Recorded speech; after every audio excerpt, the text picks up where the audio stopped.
2007. Hi there, I'm Tyler Skojan. Today, I'm going to talk to you and all my viewers about the health belief model. Let's go. So, do you know anything about the health belief model? Is that a no? Then I'll explain it to you.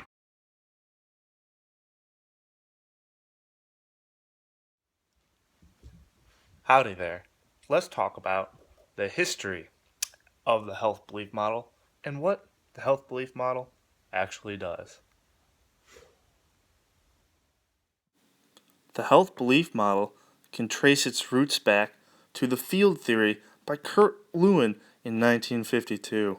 The U.S. Public Health Service and social psychologists Cocksham, Kegels, and Rosenstock also were involved in the history of the health belief model. And what exactly does the health belief model do? Well, it explains and predicts preventative health behavior, sick role behavior, and illness behavior, belief patterns, and perceptions. Hello there. Let's talk about the health belief model constructs chart. I got soap in my eye.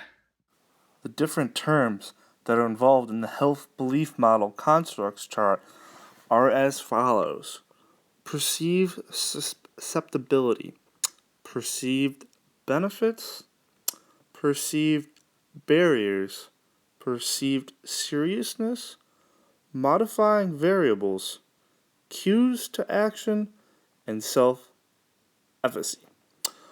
I will explain these further in the following segment.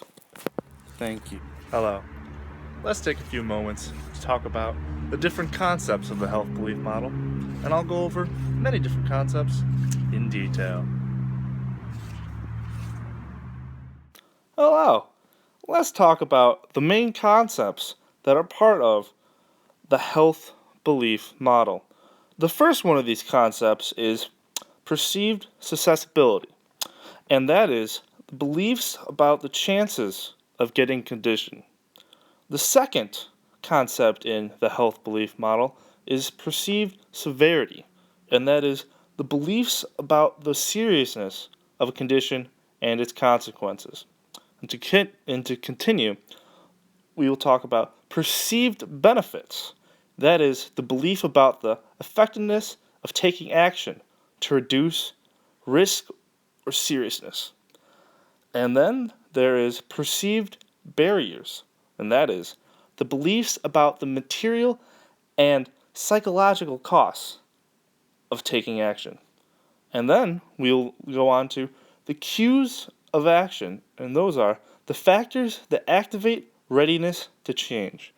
And the last concept in the health belief model is self-efficacy, and that is confidence in one's ability to take action.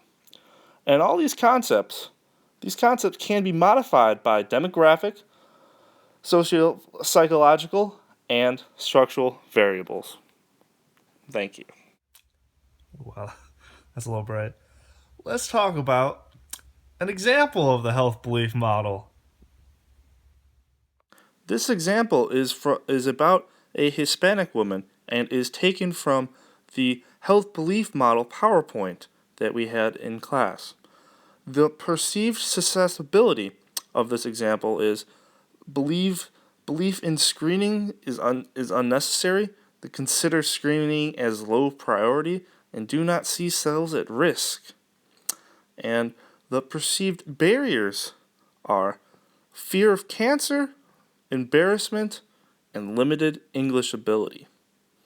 And some barriers to action are belief cancer is not curable, a diagnosis equals a death sentence, they tend to avoid discussions of cancer, and fear that cancer will be found, fear not being able to cope with disease, and feel powerless to prevent breast cancer.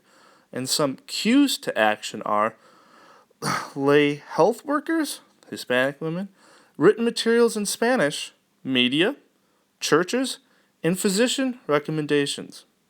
And this has been a example of the health belief model. Hey, I hope that you had a great time learning about the health belief model, and I hope that my narration was superb, and I hope that you learned a lot and got a lot out of this. Thank you.